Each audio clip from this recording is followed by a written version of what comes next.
a few hours earlier, it would have been. everybody knows Gene Merritt, right?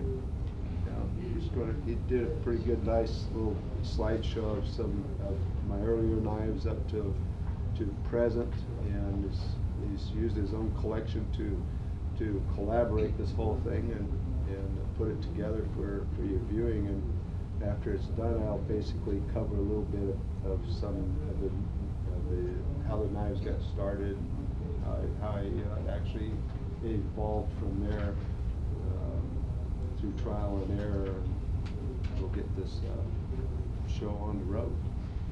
Gene? Yeah. Basically, to take and date the knives, it takes the three elements that are listed on the handout. We'll take and give you some, run you through on the pictures so you can take and see it and then use it, put it together. The early knives are the biggest challenge. Once you standardize the design, you can find it basically from that year going forward. It makes it a whole lot easier to identify, when they were made. So we'll take and give you a little tour. The lights going out.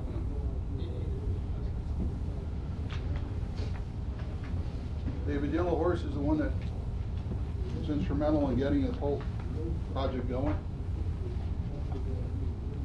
He was a jeweler to start with, and the earlier knives took the pieces from his jewelry, left over, and you just put them on the knives. No designs put into it. You can notice the various pieces. The very first few that he actually did up did not have any signature on it. Then he started, because people wanted to know who did it. They were impressed with it, and they wanted to know who the artist was, so they started signing them, hand signed them on the bolster. This is back from 1978, the later part of '78, when the business started picking up a little bit better. We started using the full pieces of turquoise. And you also notice on the early knives there's no fingernail nicks. Kind of use that as a guide for the older knives. Again, this one was signed on the bolster. So another one of his creative pieces where trying different things all the time. You can't see it too good, but it's stamped with his jewelry stamp, Yellowhorse, on the bottom of the bolster. Back when he started out, the guys in the shop did up this knife special for him for his birthday. Backside was a little different. You can see the front face a little bit in the bolsters, and it's also stamped with Yellowhorse. As you move along in '79 and '80, you'll start seeing the sun face on the bolsters. It will be on either the front side or the back side, and won't be on both. Some of the earlier knives, it's kind of what we call the back side of the knives. The front side has your tang stamp on it. You also use that to take and date by the blade changes and manufacturing changes by the dots that you'll see on there. This is again one of the earlier knives with fingernail nick. It's stamped by Yellowhorse.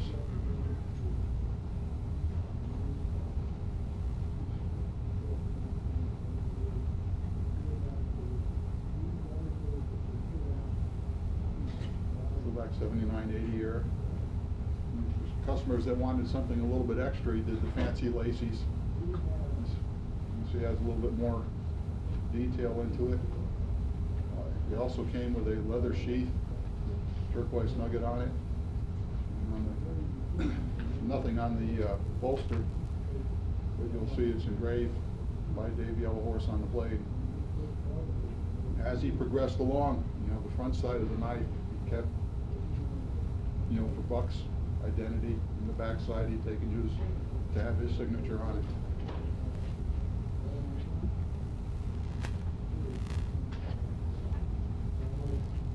Here it moves a little bit long. It also has the by Dave Yellowhorse in script. You can't see it real good.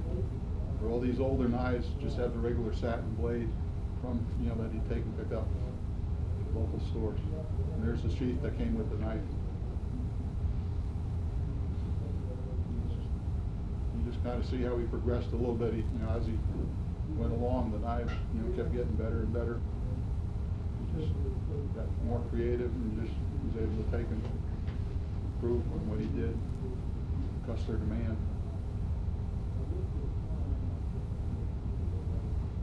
sun face on the front side. You can notice the 4 dots by the 112.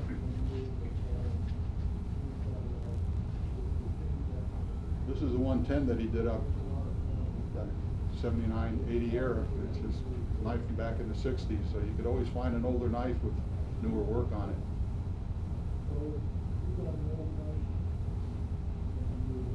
This is also stamped. Here he had the 2 separate stamps. One stamp is by Dave and the other's Yellowhorse, so he had to be real good that they can get it on there without, you know, bending over on the edges and running it together. Another one of the later fancy lacies, he did about 60 of them. And over a period of about 3 or 4 years. This is signed on the back by Dave Yellowhorse, the script letters.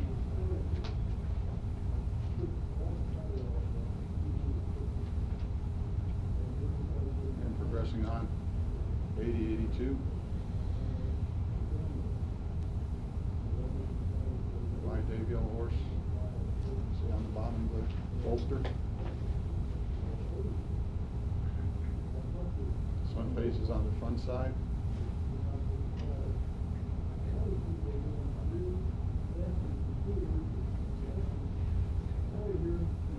Nothing on the stamp there. Some of the knives don't have any signatures on them. Other than the sun face, that'll be it. This is one of the older designs that Dave did. But where it's kind of a curve, you got to know a little bit of the history. You've got the mirror polished blades, which is on this knife. Started getting those from Buck in '84.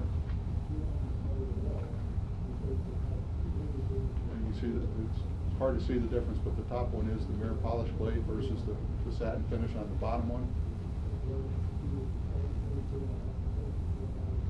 And this is also with the engraved David Yellowhorse on the back of the blade, so the knife is from the 1990 or further. So you can get some of the older designs, and it throws a curve at you at times to, you know, try to put a time frame on it. This is the first one standardized design they did for Sharper Image, the Lacey. You know, from here forward in '83, this would be on the yellow sheet. The designs are pretty much standardized, and also has the texturing on the bolsters. The earlier knives were hand stamped. Get into the horse where you had the first inlay design that was put in there. These are all cut out by hand. If you notice the front leg on the horse there is nice and skinny in proportion. Back side got a little fat. This is the before and after picture of the horse. Basically had Dave, his brother, and brother-in-law were working, and if they cut on the outside of the design, you get your fatter designs on there. If they cut on the inside of the line, you get your skinnier design. So, you know, they worked and progressed to get it standardized. Moving on into the deer. Ram, you notice the mirror polish blade starting on these. And it also has a script by Dave Yellowhorse. He kind of went from the block letters into the script. And from the script he went into the machine sign. This is an F-16. There's an F-15. If anybody knows of one available, I'd be interested in seeing it and have a good place for it. Sometimes they didn't quite make it all the way on the bolster. It's the eagle that was done. It shows the signature from 1990 on. Buffalo. This is one of the older ones because it's, you know, engraved with the block letters on the blade. American flag, serialized. Bear, another Sharper Image one. Trout for enders. It was a limited edition of 100, but somewhere along the line somebody put a couple extra zeros on there, so it looks like it's an edition of 1,000. The elk. There's a wolf. Got more creative with this knife because he has the accent of the mother of pearl on the bolsters. California, the first state that he did. And coyote. State of Texas. Notice how Dave, when he does his work, he's all well proportioned, texturing around the state. And one of his workers didn't do quite as good as they should have. They didn't get all the material proportioned properly, and they forgot to texture around the state. But these all are custom handmade knives. So there will be differences you'll even find from them. It's one he did for Arizona. As we found out in our last class, it used to be known as the Copper State. So the arrow, or the star in the center, is done up in copper. Longhorn antelope. Again, it has the jet accents on the bolsters. Thunderbird. It's the Yellowhorse custom signature you see on some of the knives. 95, 96, 97. Cactus in the mountain. Confederate flag. Benet. This is another limited knife that he did. It's unique because on this knife he went away from texturing on the bolsters, but it has the blade engraving that Dave did up. So, besides working on the knives and being creative there, he's also, a good artist. And another departure on this knife, he took and sandblasted the ironwood so the grains in the wood stand up. And it's hard to show in the picture, but it just adds a lot of texture. It just gives you a great feel and a great look to the knife. Bull Rider. White Eagle. White-tailed deer for Bass Pro. The Bass for Bass Pro. Virginia Whitetail. Charging Elephant. Mule Deer. Flying Turkey. Fighting Turkey. Moose. Confederate flag. They did a second edition. I don't quite know why. That was back when Dave wasn't part of the company. They got very creative. This knife, they have the nickel bolsters. It has a different texturing on it than the original one. And the bottom one I have is also one of the second edition. It's got the same texturing as the original one. How or why or who it was done for, we just don't know. They did up a special presentation knife for one of the employees. It has a Confederate flag on one side, American flag on the other. And engraved "Love and Respect," Yellowhorse Custom 96. "Love and Respect from your family" 96. Special presentation knife. We get into the Silver Eagle. I had a hard time finding the White Eagle knife, so I asked Dave to do up a small edition for me. So not to confuse it, we did it with the nickel bolsters, and we also had the Silver Eagle and a brass brave on it. Sharper looking on his Raccoon. And the Dream Chaser. His most labor intensive knife. On a regular knife it takes approximately 8 hours of labor. This one has over 20. There's 162 pieces in each side.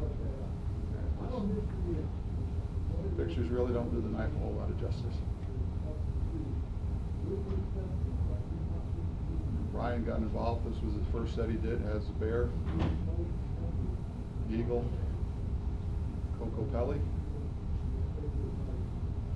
and our club knife running together. That was basically the 25th anniversary that Dave was working on the buck knives. So we had him done up with the Silver Horse. Brian, getting new into the business, we have him as the brass horse, kind of following alongside Dave. Yeah, it's the first buck knife that was signed by both of them. His brother Alvin's a jeweler. He gets real high-end jewelry. I had him do up a knife for me. The detail he throws into the knife is just phenomenal. He's not able to mass produce it like Dave does. And, say Dave isn't real fast in getting the knives anyway. It just takes a lot of work to get them done. Son Ron did a prototype on the 112 of his Rising Sunset. Brian Freed Spear, knife that was done in the buck catalog. And the Eagle Dancers kind of shows a little bit of his newer style where he started texturing around the design. Real creative. And we're going into the 109s, which is basically the 112 with a chip flint blade. Chief was the first one to come out with. It was signed on the front side of the blade. After this edition, Dave was able to convince him to take and have him sign it back on the backside. They just thought it looked better. It's the Eagle Dancer, part of the Kachina series. Signed on the backside. Rising Wisdom, this is a prototype knife that he did up. The only one done with the nickel silver and a black blade. The regular production run was done with the brass bolsters, regular chip flint blade. Signed on the back, Yellowhorse Customs. And for America Remembers, they did up a Iwo Jima Code Talker set. This was a standalone knife. It had the red, white, and blue stonework on it versus the gun set, which had the different format of the stones. I believe there was only 3 of the knife and gun sets sold. Bolt 45 that came along with that nice presentation case. Pheasants Forever. Nevada Chucker. National Finals Rodeo. First one that Dave did up for him. Sun Ron, Rising Sun 2. Just a whole lot of detail that he puts in the work. It's a Wild Horse Dave did for the club a couple of years ago. And it's one of the Brian does. Brian experiments with a lot of different materials on his handle. It's got mammoth tooth, various stonework on it, so it's very creative. Using a lot of different formats, a lot of different stoneworks. National Finals Rodeo again, I think it's 06. It's done by Ron. And then 07, also done by Ron. And the American flag that was done up a couple of years ago, blade show display. Ron did it. We got Dave to take and do up one also.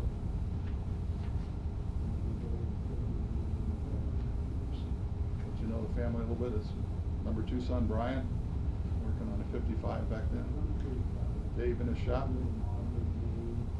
working on getting some knives signed, fighting with the engraving machine, and he won. He's also a jeweler. He still, gets a lot of jewelry work done, jewelry repair. Hands-on experience in the shop. Does the grinding, buffing, polishing, everything. More of a silver work.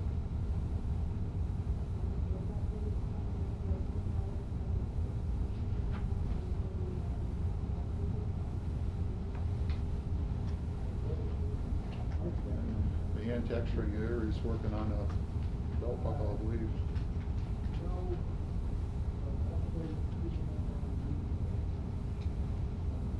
Number 3 son Ron, working on grinding down the red nose for Rudolph. Christmas knife up on the display. They get down and do a lot of hands-on, finishing, texturing. And it's Dave's new shop and house. I hope it gets used fairly soon. Working on getting the last little bits together. Looking out his front door. That's what he has to wake up to look for every morning. It's gorgeous. And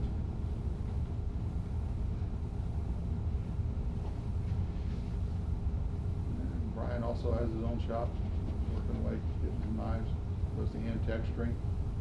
He's got very creative. He's done a lot of work on the blades, cracked ice finishes, native steel along with Dave. It's just amazing what they are able to come up with.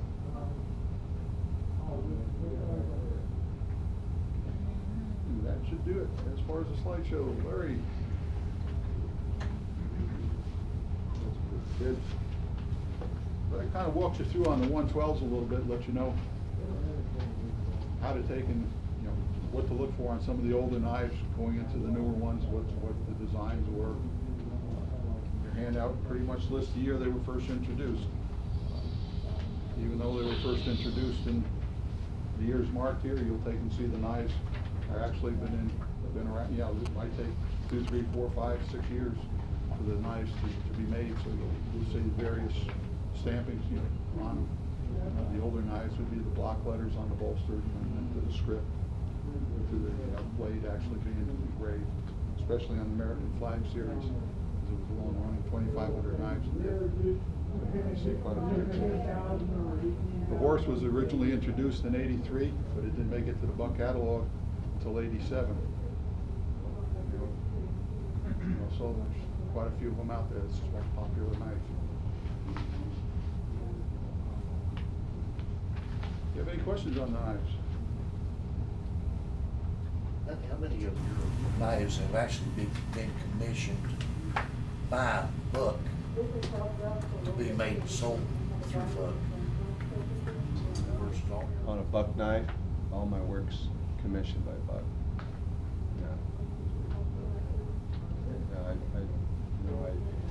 My original, when I originally started doing knives while I was doing my work on Buck knives, I basically, I had two stores in Phoenix that I was buying my knives from, and they couldn't keep up with me, with my needs. So in about '82, '83, I was invited to Arabian Horse Show above San Francisco, a little place called Santa Rosa. That's people that we knew from Scottsdale. They deal in Arabian horses, and they invited us up to go to a horse show there in Santa Rosa. So I told my dad about it. I said, "Yeah, let's go." I said, "Well, let's stop by on the way. Let's go to El Cajon and see the Buck Knife Factory." And went over there. Everybody was out of town. There was a few people there, but that was about it. So I didn't make really any good contacts there. But I told my dad, darn it, we missed talking to anybody. So what I did is I made up a knife, an inlaid buck knife, and I sent it in the mail to Al Buck, and with a letter, stating that I would like to buy some knives from them. And he called me and he says, "Dave," he says, "real beautiful work, really nice work."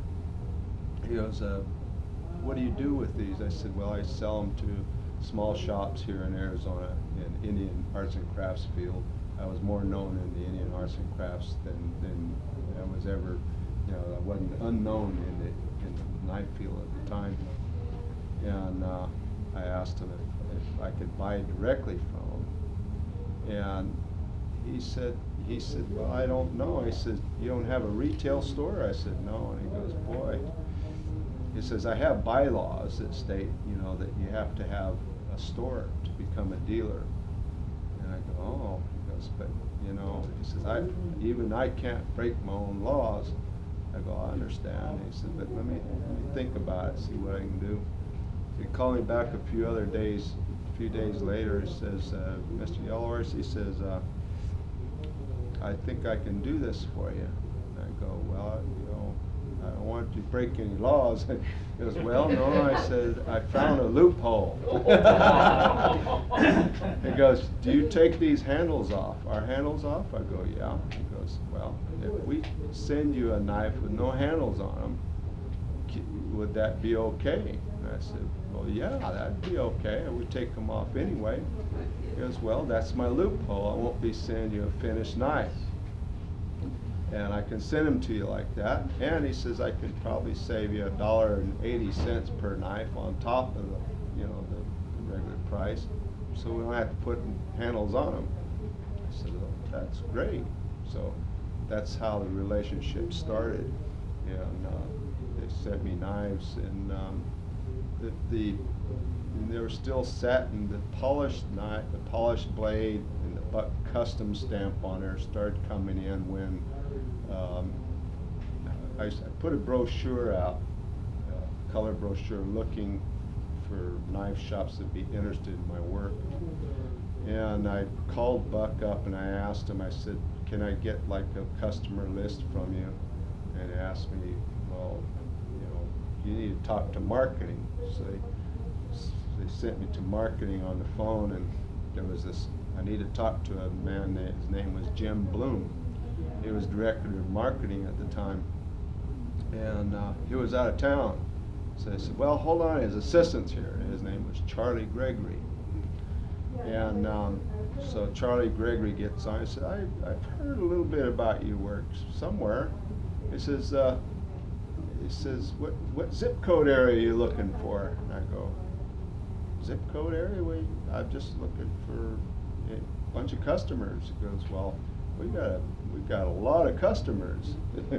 You know, I said, oh, well, I you know, I just need a couple of them.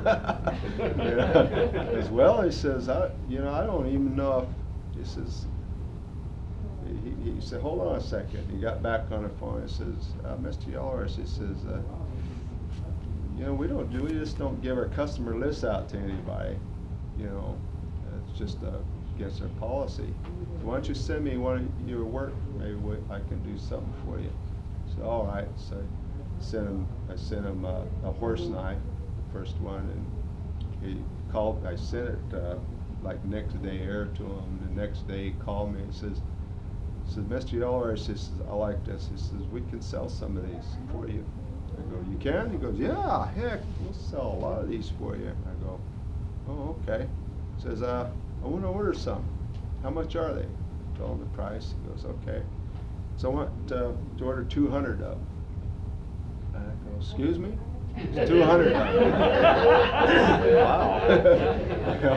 So I said, he goes, when can I get them? And I go, oh, I don't know what to say. Maybe 3 months. Just 3 months? That long? I go, yeah. These are all handmade. And, you know, so I sent him the first 100 out. Yeah, that was actually not 200. It was 500 pieces that he ordered. He sent 500 knives to me. I sent 100 out, and I figured give him 3 days for transit, give him another 3 days to maybe talk to people, maybe give a chance to sell them. So I gave him 7 days. I called him up. I said, Mr. Gregory, I said, Dave Yellowhorse calling. He goes, oh, hey, how's it going? He said, you working on knives? I go, yeah. I just want to see how them 100 did, and you know. And he goes, Mr. Yellowhorse, they're gone. I go, what do you mean gone? He goes, they're gone. They're sold. I go, oh, okay, good. Because you know, I'm feeling him out. Because you know, I'm working the next 100 in. And I'm thinking that's a lot of money. I want to make sure he, you know, because you know, if he still has them on the shelf, I know that I better slow down here. You know, maybe he's into way over his head. You know, I didn't know, but I finally, you know, took about 6 months. I finally delivered the last 100, and I gave him about a week again. Called him, and he says, "I'm sending you 500 more." I said, what? You want 500 more? Where's the other ones? He goes, they're gone. They're gone. I go, because Charlie Gregory at the time, he's a real straightforward kind of man. He ended up taking Jim Bloom's job, which was his boss at Buck Knives. Remember? Yeah, I don't know if anybody's been here, you know, with any Buck people. You've been, how long? You know Charlie Gregory? Charlie was gone when I got involved. Okay. Yeah, he was a very high-end marketing man, a genius. He was a genius person in marketing. But anyway, that was the beginning of our relationship with Buck, and you know, we sold a lot of knives. Did a lot here. He had this idea. Charlie says, hey Dave, he says, we're crowding this market a little bit. He says, we're going to go to Europe. I go, okay. You're going to send some to Europe? He said, no, we're going to Europe. I said, okay, well, you know, have a good time. He goes, no, I'm not hearing me. I said, we are going to Europe. I said, like me? He goes, yeah. Wow, okay. So we went to Europe and we saw a lot of knives there. And the first time I went there was in Paris. And of course I show up there, it was 91, and I'm having a hard time getting through customs because my plane's 11 hours late. Because we, over the Atlantic, we had to turn around, go all the way back to Fort Worth, get another plane. I mean, 22 hours later I'm in Paris. And so I missed my person that's supposed to, my translator and everything, and I'm carrying these 2 big Pelican cases with me. And I got all my engraver's ball and my tools, and they usher me out through this customs door, and they're questioning me all this stuff. Are you setting up shop here? You know, they're talking, they can't hardly communicate with me, you know. I said, I'm a jeweler, I just come here to do demonstrations, you know. And they held me there for a while, just, you know, badgering me on what I'm doing here. Finally this one, you know, I couldn't communicate with them that well. Finally this one man comes to the door and talked more pretty good English, Frenchman. And he goes, oh, I says, what's going on? I said, I'm a jeweler, an Indian jeweler. Indian? Oh, he goes, dancing with wolves? I go, yeah. He goes, oh, oui, oui, monsieur, hey, let him go. Because Dancing with Wolves just came out over there. So I was out of there. I was thrown out of customs. I was in this world I was unfamiliar with. And it was funny. It was, you know, it was crazy. Finally, my people finally catch up with me, you know, after a couple hours of sitting there, like, where'd I go from here? Charlie was coming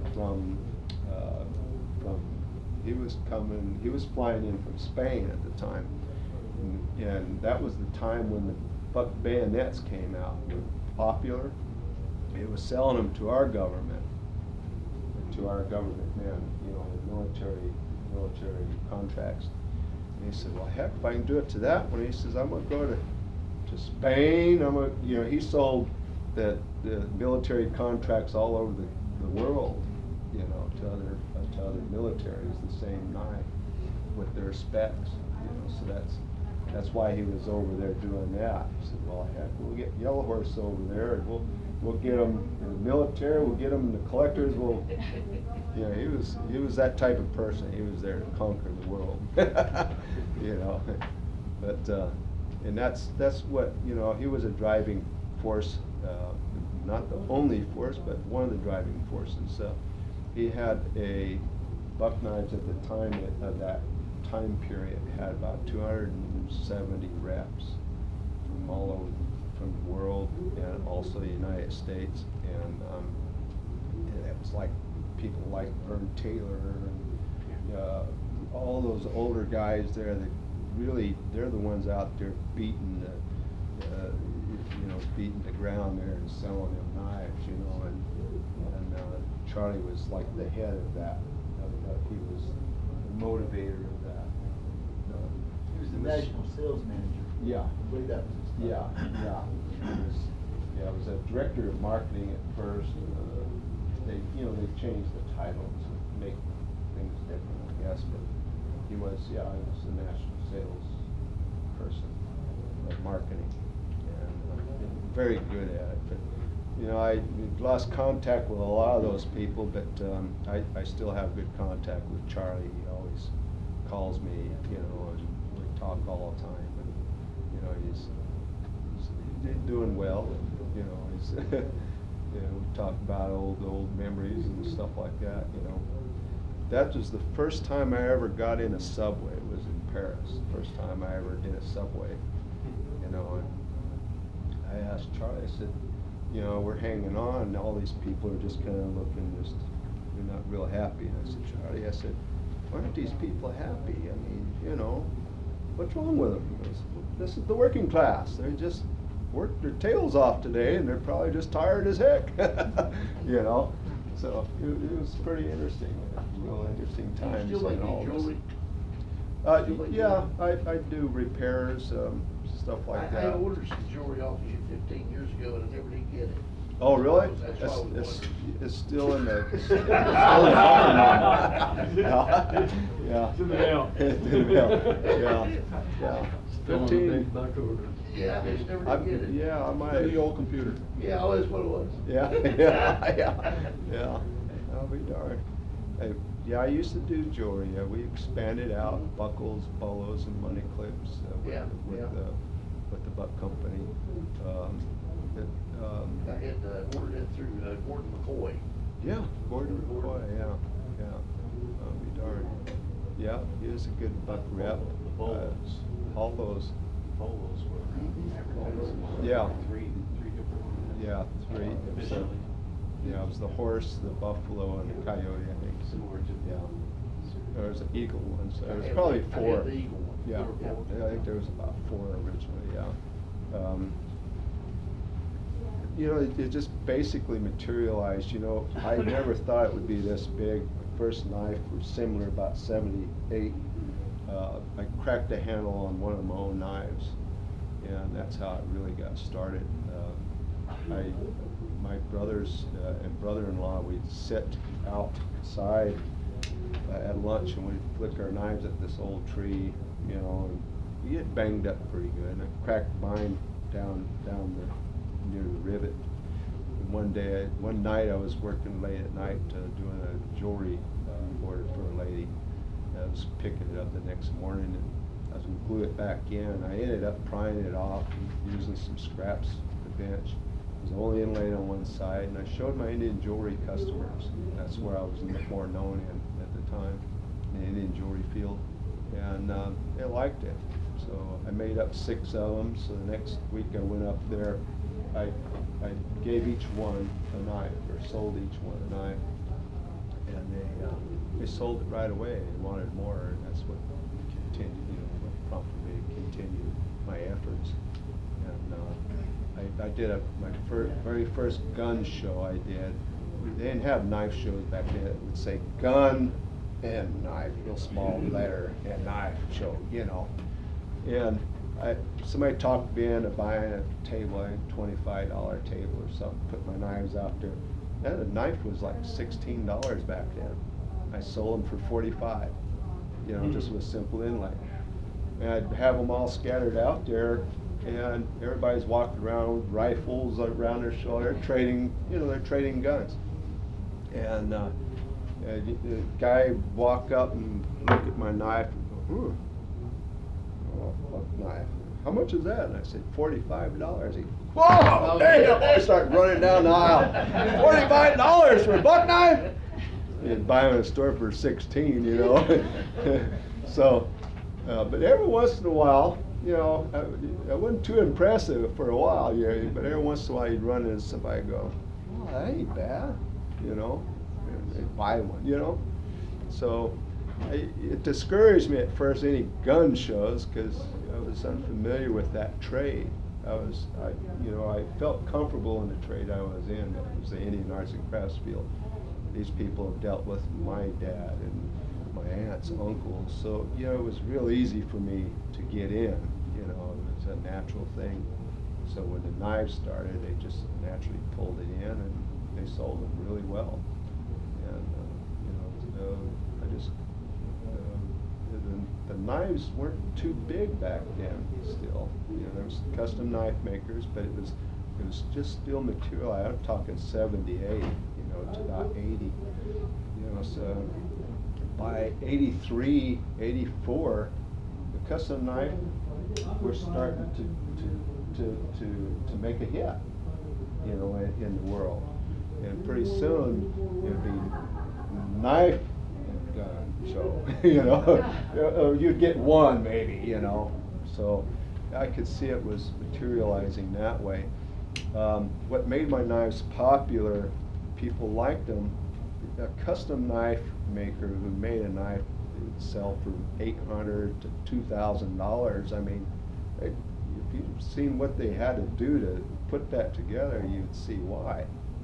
I had a knife that looked custom, even though I didn't make the knife itself. It was not a custom-made knife. It was a customized factory knife. It looked custom, and it was like $200, $250 in that area. And that was a reasonable price for a custom knife. So I fell in that spot at the right time, I guess. Just the right timing for me. And it just took off from What there. year was that? 83, 84, 85. Still a fair amount of money Yeah. for a knife. Well, in 84, I got my first knife magazine article. And I used to buy knives from a company called Gutman. They were they produced small knives from Japan. They also had the major dealership, an exclusive dealership for America on Puma knives. And they liked what I did with Puma knives, so they did an article about me in a Gutman Knife Journal. And a man named Richard Thalheimer out of San Francisco owned a gadget magazine called The Sharper Image. He's seen this article in there, and he told his buyers, he said, find this guy. And they found me, and they wanted to buy a bunch of knives. And we're negotiating and getting pretty close to the deal, and they sent me out a vendor pack. So when I received it, this legal documents about this thing, 120-day terms and product liability, what the heck's that? I didn't understand half the junk that was in there. I called the lady up and I said, ma'am, I can't do this. She goes, what part of the contract do you not like? I said, all of it. I can't even, I get a headache reading it. She goes, Mr. Yellowhorse, do you realize how much money we're talking about? Because they wanted 700 knives. I said, yes, ma'am, I do. But I said, I'm going to make you mad because I ain't going to be able to live under this contract.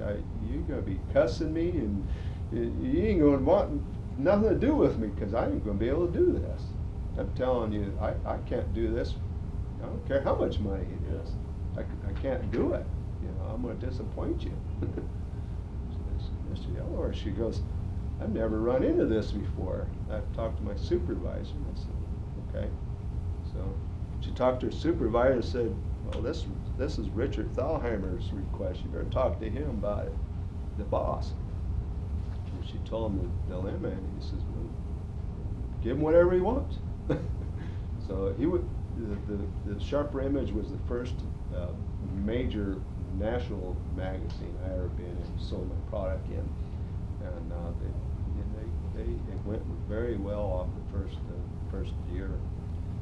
For me to do that though, I made my own presentation boxes, those walnut boxes with the inserts in them, and I had a bunch of housewives in the neighborhood. They ain't doing nothing but being a housewife, bored and watching their kids. And so I said, hey, ladies, anybody want to work?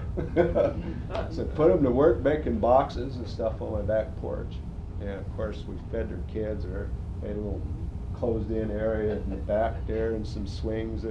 So I had a bunch of kids running around the backyard, but the moms could see them through the screen, but they were working and making a little extra money, and it worked out just fine. We got her done. Yeah. So it was pretty neat how it started that way, Yeah. And I never thought I would have any employees in my life. I thought I would always be a one-man show. I never desired. And but the family, my brother got out of high school. He didn't know what to do. I said, hey, come to Phoenix. There's a lot of opportunity here. I'll keep you busy till you find something. He liked it so much he never left. I kind of liked the company. It was growing on me.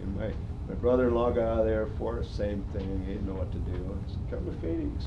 He never left. And pretty soon, I had an uncle. Pretty soon I had, about 4 people. Boy, this is getting to be like work. How did I get myself in this situation here? So, it was a lot of work. It made us all better in inlays, though, because they liked what I taught them. They caught up in the inlays.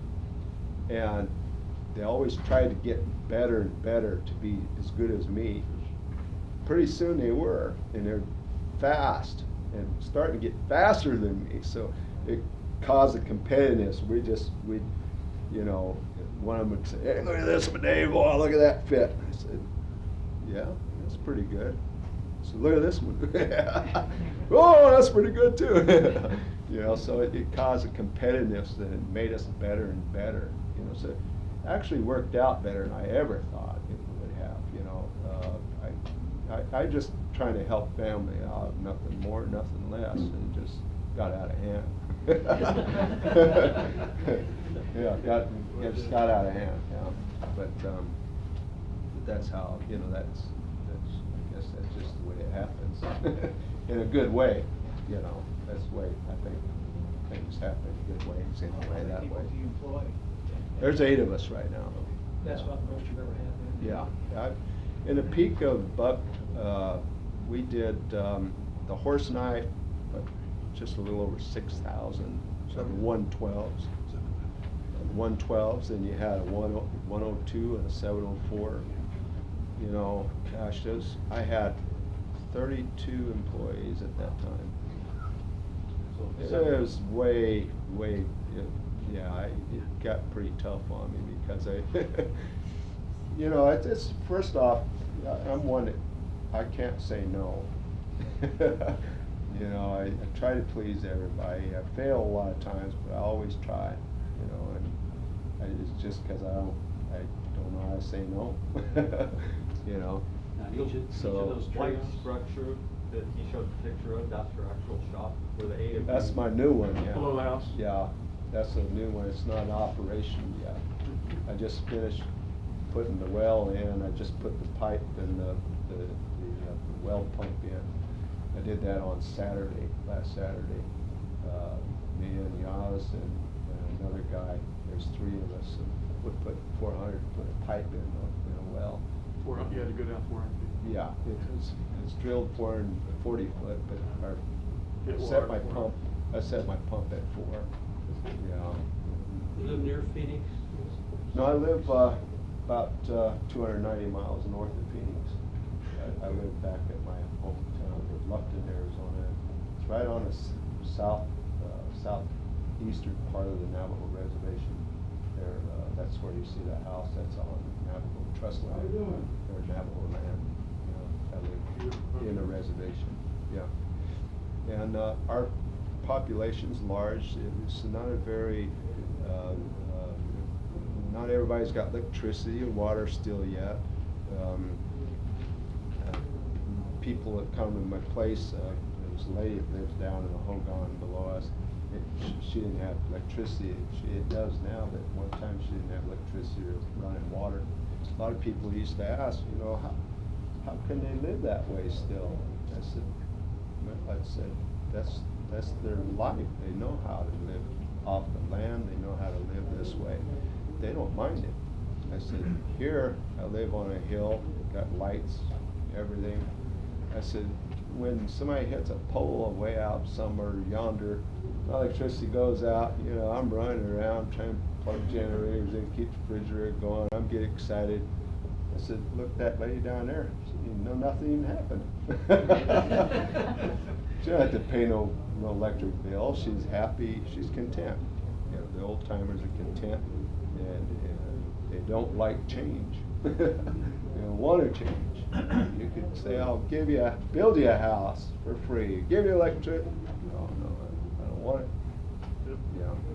So you learn to live off the land, off the land. You raise sheep. You know, we have, you know, we butcher sheep right there. You know, 15 to 45 minutes. You got meat. You know, it's been everything's been butchered out. There's skins hanging on the fence, and everything is used. They had everything. You know, and it's just the way, you know, it's the Navajo way of life. You know, and it's changing. Our average yearly income there is $6,500 a year. you know, we have 47% unemployment in our organization.